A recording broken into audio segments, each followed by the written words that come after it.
परिचय। अजय, तुम क्या पढ़ रहे हो? मैं अपनी रसायन विज्ञान की पाठ्य पुस्तक पढ़ रहा हूं। अर्जुन, पेंसिल को स्विच में मत डालना, तुम्हें बिजली का झटका लग सकता है। बिजली का झटका? लेकिन क्यों?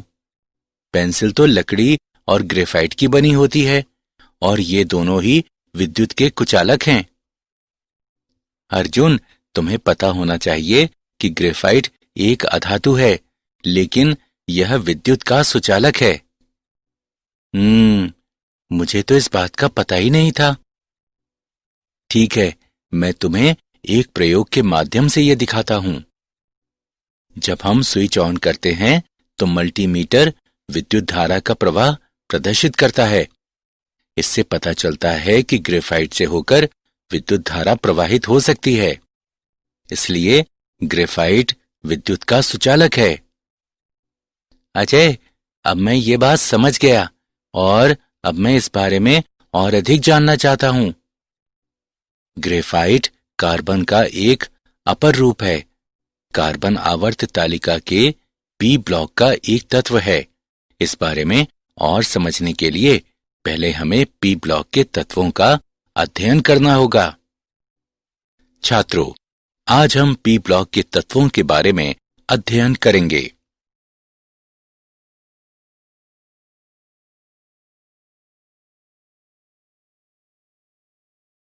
उद्देश्य। इस पाठ के अंत में आप निम्न करने में सक्षम हो जाएंगे। पी ब्लॉक के तत्वों को परिभाषित करना, अक्रिय युग्म प्रभाव को परिभाषित करना, समूह 13 के तत्वों को समझना, समूह 13 के तत्वों के भौतिक तथा रासायनिक गुणधर्मों को विश्लेषित करना, बोरान के असंगत व्यवहार की व्याख्या करना, बोरान के यौगिकों का विश्लेषण करना, समूह 14 के तत्वों को समझना, समूह 14 के तत्वों के सामान्य अभिलक्षणों का वर्णन करना, समूह 14 के तत्वों के भौतिक एवं रासायनिक गुणधर्मों का विश्लेषण करना, कार्बन के अपर रूपों को जानना, कार्बन तथा सिलिकॉन के कुछ महत्वपूर्ण यौगिकों का विश्लेषण करना।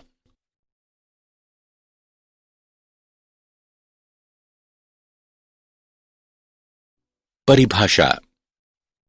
आवर्त तालिका में समूह 13 से 18 तक के तत्व सामूहिक रूप से पी ब्लॉक तत्व कहलाते हैं।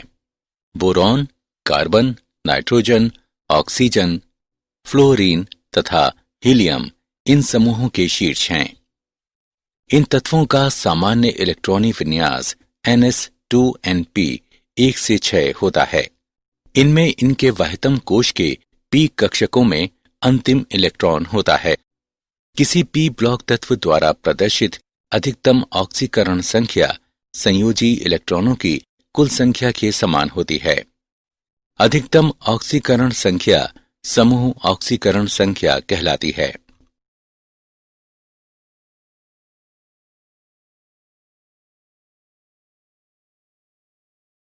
अक्रिय युग्म प्रभाव। अक्रिय युग्म शब्द को सबसे पहले नेविल सिडविक द्वारा प्रस्तावित किया गया। अक्रिय युग्म प्रभाव वाहितम इलेक्ट्रॉनों की पारगमन पश्चात धातुओं की यौगिकों में अनयानीकृत या बिना साझा हुए बने रहने की प्रवृत्ति होती है। अक्रिय युग्म प्रभाव शब्द को प्रायः ऑक्सीकरण अवस्थाओं के बढ़ते स्थायित्व के संबंध में उपयोग किया जाता है, जो समूहों 13, 14, 15 तथा 16 के गुरुतर तत्वों के लिए समूह संयोजकता से 2 कम होती है।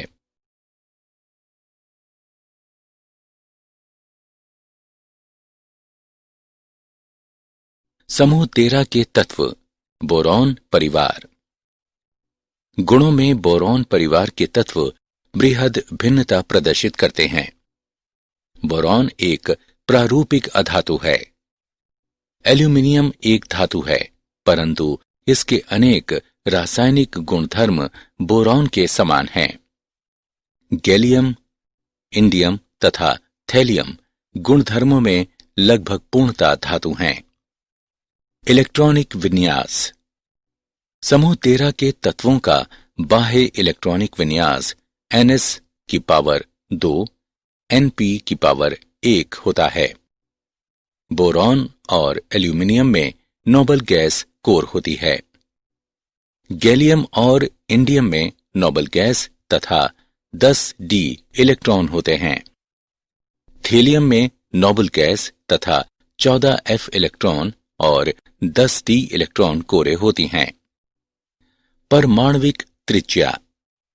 समूह में नीचे जाने पर परमाणविक त्रिज्या बढ़ती है, जबकि Ga की परमाणविक त्रिज्या 135 पिकोमीटर, Al की परमाणविक त्रिज्या 143 पिकोमीटर से कम होती है। ऐसा इसलिए होता है क्योंकि गैलियम में उपस्थित अतिरिक्त 10d इलेक्ट्रॉन बढ़े हुए नाभिकीय आवेश की तुलना में बाह्य इलेक्ट्रॉनों पर दुर्लभ परिरक्षण प्रभाव डालते हैं। आयनन एंथैल्पी। इसका मान समूह में नीचे जाने पर क्रमिक रूप से नहीं घटता। बोरॉन से एल्यूमिनियम तक कमी आकार में बढ़ोतरी के कारण होती है। एल्यूमिनियम से गैलियम तक वृद्धि आयनन एंथैल्पी में असांतत्य के कारण होती है। इंडियम से थैलियम तक वृद्धि D और F इलेक्ट्रॉनों की अक्षमता के कारण होता है, जिनका परिरक्षण प्रभाव दुर्लभ होता है।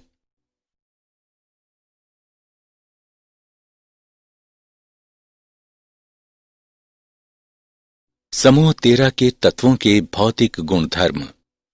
तत्वों का क्वथनांक समूह में नीचे जाने पर घटता है। तत्वों का घनत्व समूह में नीचे जाने पर घटता है। तत्वों का गलनांक समूह में नीचे जाने पर पहले घटता है और बाद में बढ़ता है। बोरॉन में सर्वाधिक विद्युत ऋणात्मकता होती है। एल्यूमिनियम से थैलियम तक विद्युत ऋणात्मकता बढ़ती है। बोरॉन एक अधातु है, जबकि एल्यूमिनियम, गैलियम, इंडियम, थैलियम धातुएं हैं।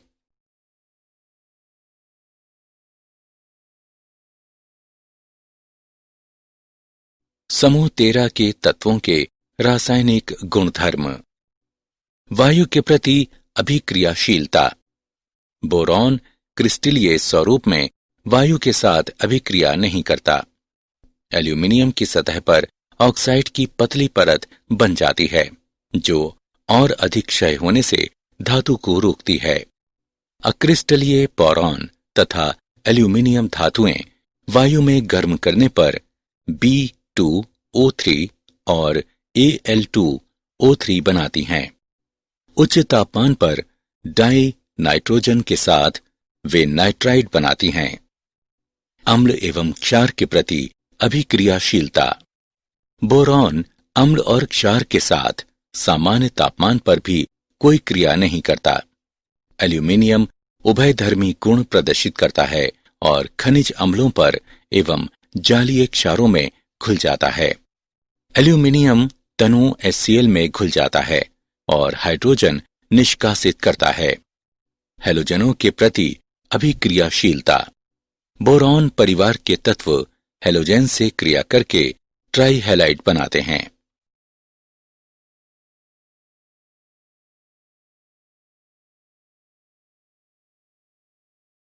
बोरॉन का असंगत व्यवहार। कुछ धात्विक गुण होने पर भी बोरॉन एक अधातु है। इसमें धन विद्युतीय गुण होता है। बोरॉन त्रिसंयोजक यौगिक बनाते हैं। ये NaOH विलयन के साथ उबालने पर हाइड्रोजन को मुक्त करता है। बोरॉन के बाइनरी यौगिकों को बोराइड्स के नाम से भी जानते हैं। बोरॉन ट्राइफ्लोराइड लुईस क्षारों जैसे कि NH3 के साथ आसानी से अभिक्रिया करके बोरॉन के परितः अष्टक पूर्ण करता है।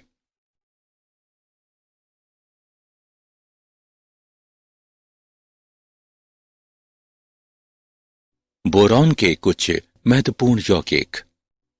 बोरैक्स। इसे सोडियम टेट्रा बोरेट डेकाहाइड्रेट भी कहते हैं। ये इस प्रकार पाया जाता है कि इसमें चतुष्केंद्रीय इकाइयां B4, O5, OH4 की घात 2 होती हैं। अतः इसका सूत्र Na2B4O5OH4 8H2O होता है। क्रिस्टलीय बोरेक्स ठंडे पानी में कम घुलनशील होता है, लेकिन ये गर्म जल में शीघ्र घुलनशील होता है। जब बोरेक्स को गर्म किया जाता है तब इससे जल के अणु का निष्कासन होता है और गर्म किए जाने पर ये एक पारदर्शी द्रव में परिवर्तित हो जाता है, जो कांच के समान एक ठोस में परिवर्तित हो जाता है। उसे बोरेक्स मन का कहते हैं। ऑर्थोबोरिक अम्ल। ऑर्थोबोरिक अम्ल यानी H3BO3 को बोरिक अम्ल भी कहते हैं। 100 डिग्री सेल्सियस पर गर्म करने पर ये मेटाबोरिक अम्ल HBO2 बनाता है। मेटाबोरिक अम्ल को जब 140 डिग्री सेल्सियस पर गर्म किया जाता है तो ये पायरोबोरिक अम्ल यानी H2B4O7 बनाता है, जिसे जब उच्च तापमान पर गर्म किया जाता है तो B2O3 बनाता है। ऑर्थोबोरिक अम्ल एक दुर्बल अम्ल है, लेकिन ये एक पॉलीहाइड्रिक अल्कोहल की उपस्थिति में ऋणायनी जटिल पोरोस्पाइरेनिक अम्ल बनने के कारण प्रबल एकल क्षारीय अम्ल के रूप में कार्य करता है और H धनायन मुक्त करता है।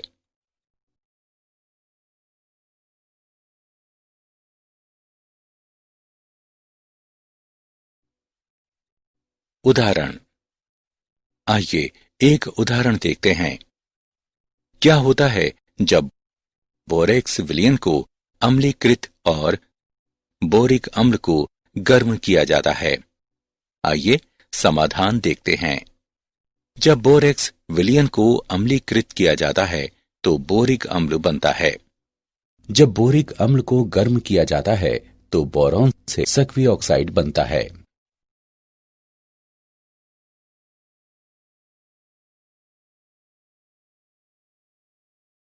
बोरॉन तथा एल्यूमिनियम तथा इनके यौगिकों के उपयोग। बोरॉन का प्रयोग बहुत से सफाई के उत्पादों, डिटर्जेंट और विरंजकों में किया जाता है। कांच और सिरेमिक बनाने में इसका प्रयोग किया जाता है। बोरोसिलिकेट कांच में तापीय आघात के प्रति उत्तम प्रतिरोध होता है।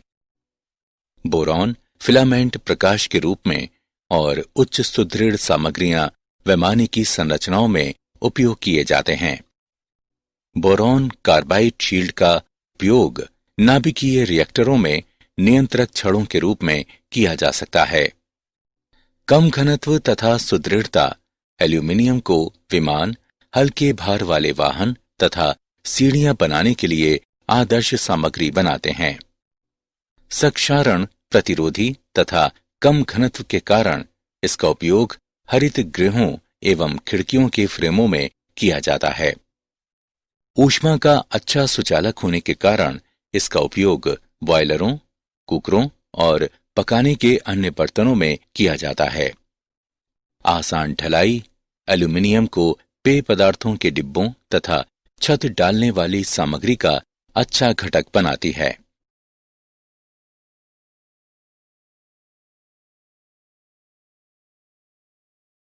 समूह 14 के तत्व। कार्बन परिवार। कार्बन मानव शरीर में दूसरा सबसे प्रचुर तत्व है। ये पृथ्वी की भूपर्पटी में प्रति मिलियन लगभग 320 भाग के रूप में बहुतायत से पाया जाता है। ये स्वतंत्र अवस्था में हीरा, ग्रेफाइट और कोयले में मिलता है। सिलिकॉन पृथ्वी की भूपर्पटी पर पाया जाने वाला दूसरा अति बाहुल्य तत्व है और प्रकृति में सिलिका और सिलिकेट्स के रूप में उपस्थित है। जर्मेनियम केवल सूक्ष्म मात्राओं में ही उपस्थित रहता है। टिन मुख्यतः कैसिटेराइट यानी SnO2 के रूप में पाया जाता है। लेड मुख्य रूप से गैलेना PbS के रूप में मिलता है।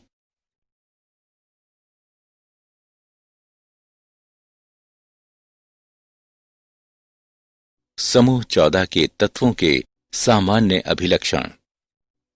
इलेक्ट्रॉनिक विन्यास।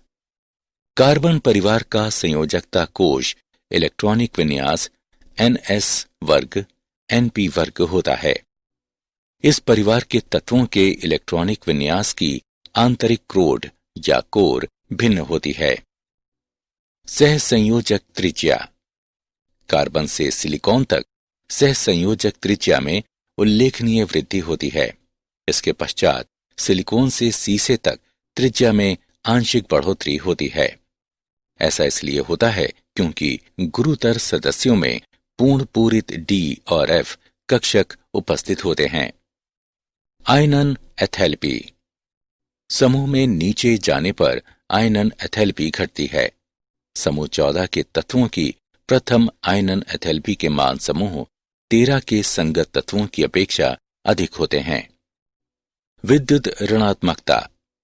छोटे आकार के कारण समूह 14 के तत्वों की विद्युत ऋणात्मकता का मान समूह 13 के संगत तत्वों की विद्युत ऋणात्मकता के मान से थोड़ा अधिक होता है। सिलिकॉन से सीसा तक तत्वों की विद्युत ऋणात्मकता का मान लगभग समान होता है।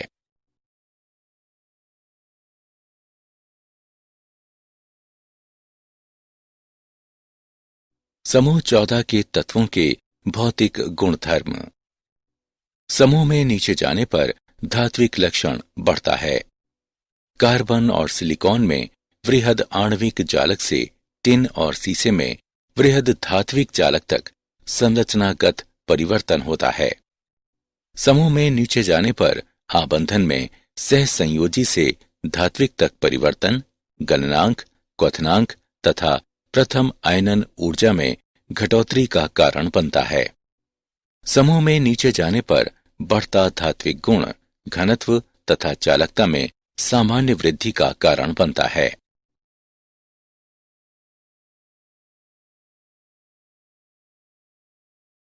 समूह 14 के तत्वों के रासायनिक गुणधर्म। ऑक्सीजन के प्रति अभिक्रियाशीलता। समूह 14 के सदस्य ऑक्सीजन की उपस्थिति में गर्म किए जाने पर ऑक्साइड बनाते हैं। ये मुख्यतः दो प्रकार के ऑक्साइड पाते हैं, मोनो ऑक्साइड तथा डाइऑक्साइड। इनके सूत्र MO और MO2 हैं।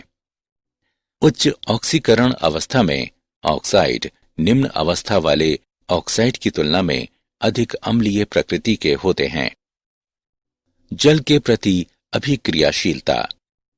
कार्बन, सिलिकॉन तथा जर्मेनियम जल के द्वारा प्रभावित नहीं होते हैं। टिन जल के साथ अभिक्रिया करता है और डाइऑक्साइड तथा हाइड्रोजन गैस बनाता है। रक्षात्मक ऑक्साइड परत बनने के कारण सीसा जल से अप्रभावित रहता है।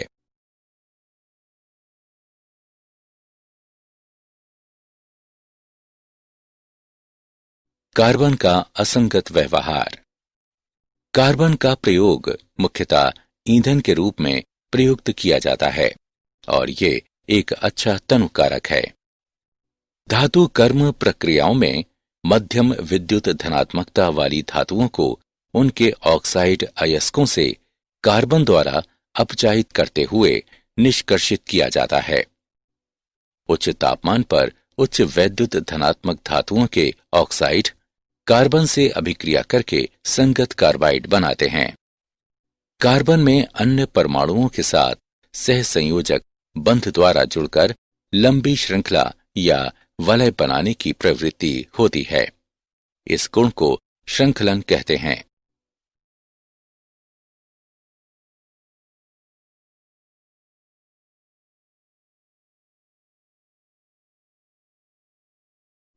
कार्बन के अपर रूप। ग्रेफाइट। ग्रेफाइट में प्रत्येक कार्बन परमाणु 3 अन्य कार्बन परमाणुओं से जुड़कर sp2 संकरण द्वारा द्वितलीय षटकोणीय वलय संरचनाएं बनाता है।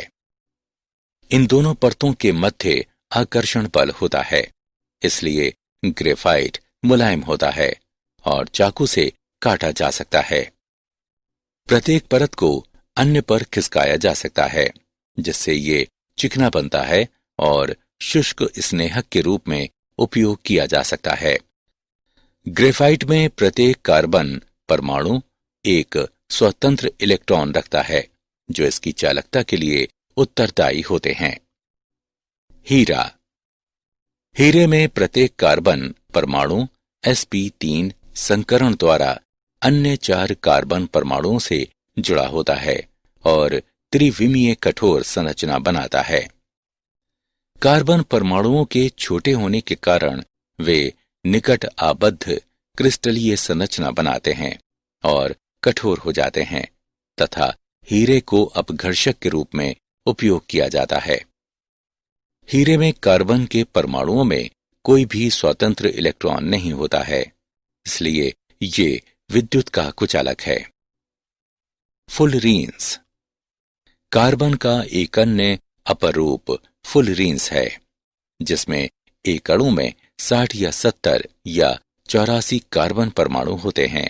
ये पिंजरेनुमा अणु फुटबॉल की संरचना जैसी आकृति लिए होते हैं। इनका प्रयोग अत्यंत उच्च ताप पर स्नेहक की तरह किया जा सकता है। इनमें बिल्कुल निम्न ताप पर भी अतिचालकता का गुण होता है। उच्च तन्य सुदृढ़ता वाले भारहीन तंतुओं के निर्माण में इनका उपयोग किया जाता है।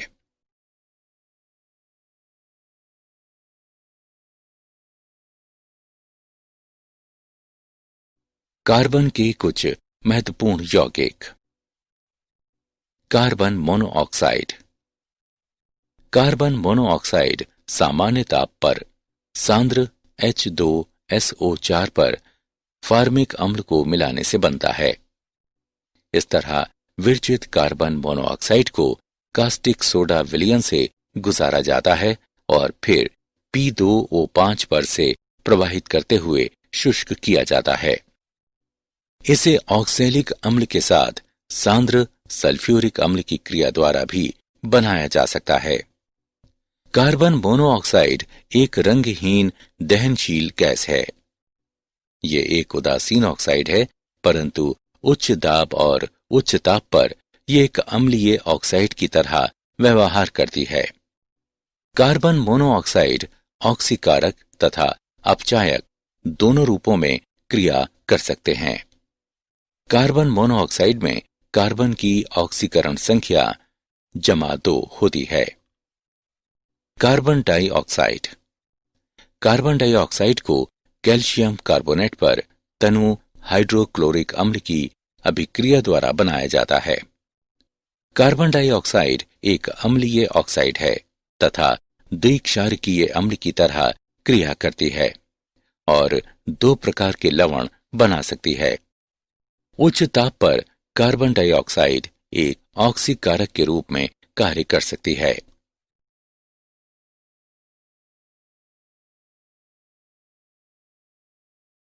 सिलिकॉन के कुछ महत्वपूर्ण यौगिक। Silicon dioxide. सिलिकॉन डाइऑक्साइड का दूसरा नाम सिलिका है।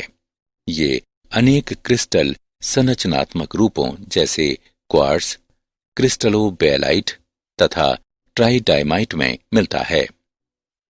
सिलिकॉन डाइऑक्साइड एक सहसंयोजक त्रिविमीय जालक युक्त ठोस है, जिसमें प्रत्येक सिलिकॉन परमाणु चतुष्फलकीय रूप में 4 ऑक्सीजन परमाणुओं से सहसंयोजित बंधित रहता है।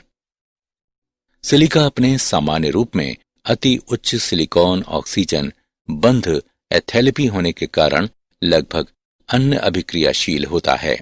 ये HF और NaOH से क्रिया करता है। क्वार्ट्ज का विस्तृत उपयोग दाब विद्युत पदार्थ के रूप में होता है। सिलिका जल का उपयोग शुष्कन कर्मक तथा उत्प्रेरक के रूप में होता है। सिलिकेट्स। सिलिकेट की मूल संरचनात्मक इकाई SiO4 4- है, जिनमें सिलिकॉन परमाणु 4 ऑक्सीजन परमाणुओं से चतुष्फलक के रूप में बंधित रहता है। प्रकृति में बड़ी मात्रा में सिलिकेट खनिज पाए जाते हैं, जैसे फेल्डस्पार, जियोलाइट, श्वेत अभ्रक और एस्बेस्टस। जब सिलिकेट इकाइयां आपस में मिलती हैं तो श्रृंखलित वलय, परत या त्रिविमीय संरचना बनाती हैं। मनुष्य द्वारा निर्मित दो महत्वपूर्ण सिलिकेट्स कांच तथा सीमेंट हैं।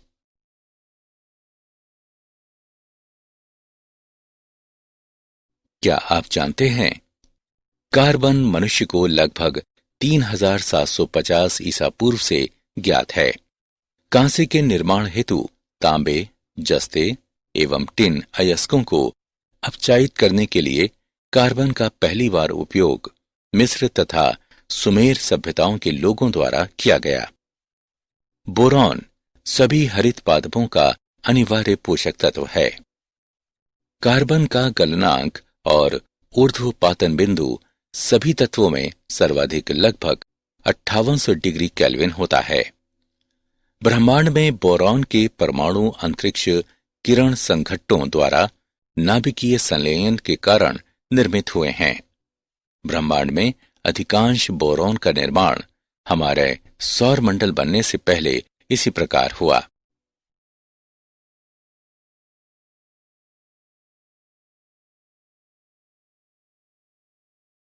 सारांश। आइए हमने जो कुछ सीखा है उसे संक्षेप में दोहराएं। आवर्ती सारणी में 13 से 18 समूह के तत्वों को सामूहिक रूप से पी ब्लॉक तत्व कहते हैं। अक्रिय युग्म प्रभाव बाह्यतम इलेक्ट्रॉनों की संक्रमण पश्चात धातुओं के यौगिकों में अनियायनीकृत या बिना साझा हुए बने रहने की प्रवृत्ति होती है। 13 समूह में बोरॉन एक अधातु है, जबकि एल्यूमिनियम, गैलियम, इंडियम और थैलियम धातुएं हैं। एल्यूमिनियम उभयधर्मी गुण प्रदर्शित करता है और खनिज अम्लों एवं जलीय क्षारों में घुल जाता है। कार्बन मानव शरीर में दूसरा सबसे प्रचुर तत्व है। ये पृथ्वी की भूपर्पटी में प्रति मिलियन लगभग 320 भाग के रूप में बहुतायत से पाया जाता है। यह स्वतंत्र अवस्था में हीरा, ग्रेफाइट और कोयले में मिलता है।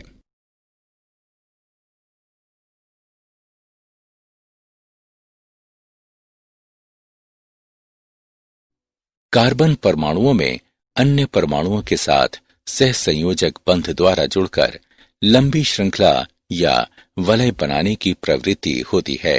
ये गुण श्रृंखलन कहलाता है। कार्बन मोनोऑक्साइड एक उदासीन ऑक्साइड है, परंतु उच्च दाब और उच्च ताप पर यह एक अम्लीय ऑक्साइड की तरह व्यवहार करती है। सिलिकॉन डाइऑक्साइड एक सहसंयोजक त्रिविमीय जालक युक्त ठोस है, जिसमें प्रत्येक सिलिकॉन परमाणु चतुष्फलकीय रूप में 4 ऑक्सीजन परमाणुओं से सहसंयोजित बंधित रहता है।